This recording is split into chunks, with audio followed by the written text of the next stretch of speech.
Hello everyone and welcome back to Unforgotten Tech. My name is Gregory Krause and today we're going to be talking about alignments. Now before we get started today, if you do like our video, please hit the like button below, hit the bell for notifications and subscribe to the channel if you're not already.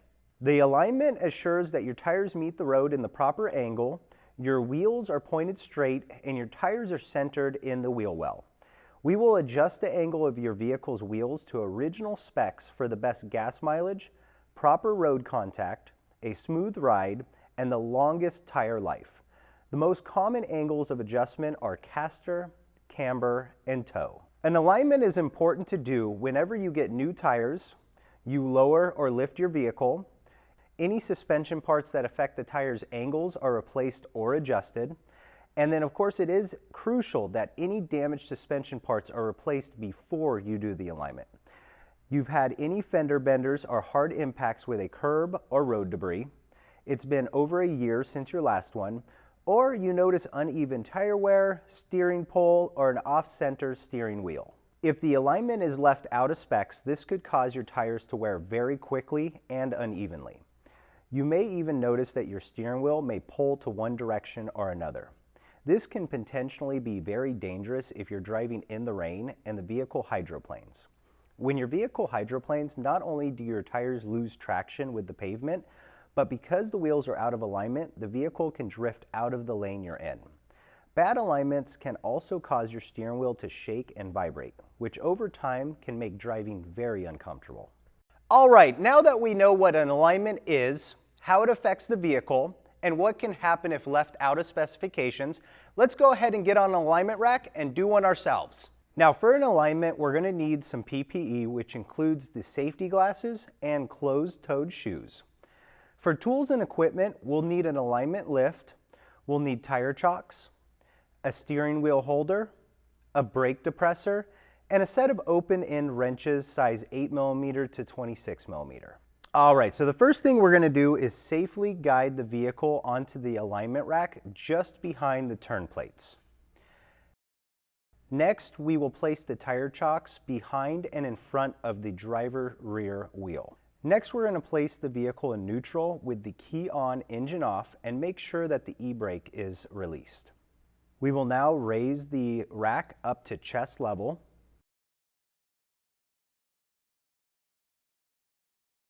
We are going to make sure to center the turntable plates in the middle of the tire.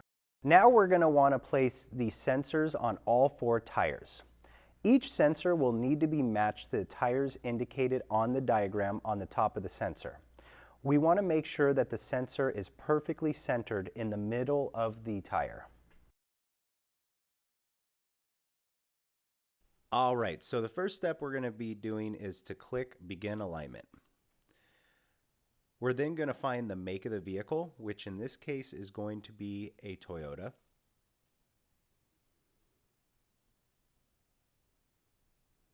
Now we select the model, which is the Corolla. Now we're going to choose the year range, which ours is a 2016.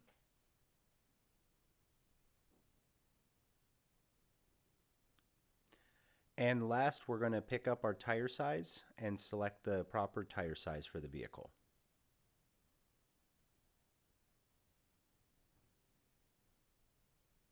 So the first thing we're going to do is roll the vehicle forward until we reach the middle of the green, which should also be centered on the turntable. Next, we're going to install the brake depressor. Now we'll be asked to turn the wheel to the left, to the right,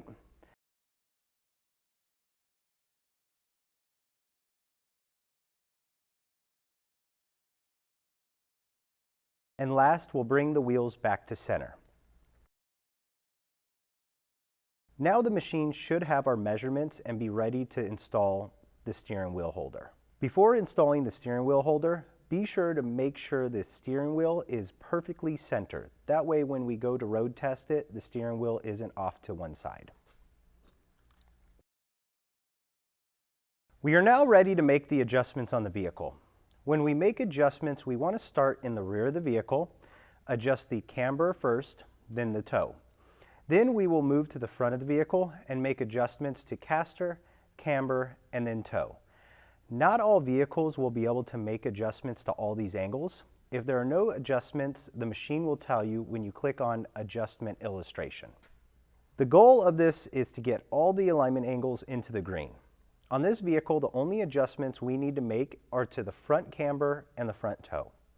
If you need to know how to adjust the toe or camber on the vehicle, you can click on the Illustrate Adjustment, or you can look this up using your service information guide. Now that we've made the adjustments requested by the alignment machine, let's lower the vehicle, put all our tools and equipment away, then take the car on a road test to verify the repair. All right, just to recap, today we learned about alignments. We learned what an alignment is, why we need alignments, what happens if our alignment is out of specifications, and finally we did a full walkthrough on how to complete an alignment. Well, I want to thank each and every one of you for tuning in. My name's Gregory Krause with Unforgotten Tech, and we'll see you next time.